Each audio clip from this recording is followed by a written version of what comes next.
Pozdravljeni, poročamo za Novo24 TV.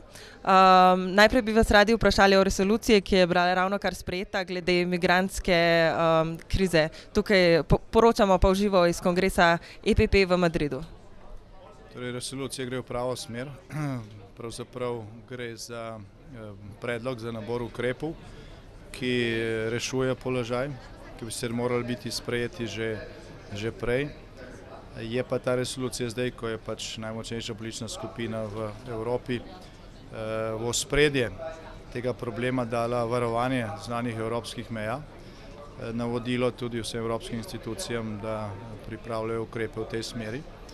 In čeprav pozno, je to zdaj dobra podlaga za to, da se strateško začne reševati ta migrantska kriza, še posebej zato, ker je del resolucije posvečen tudi temu problemu na izvoru in v bistvu povzema predloge, ki smo jih tudi že mi dali v začetku septembra.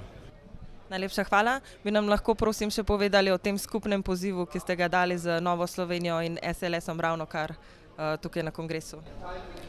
Tekom zadnjih dni dobivamo vse tri stranke klice ne samo članov, ampak zaskrbljenih državljank in državljanov.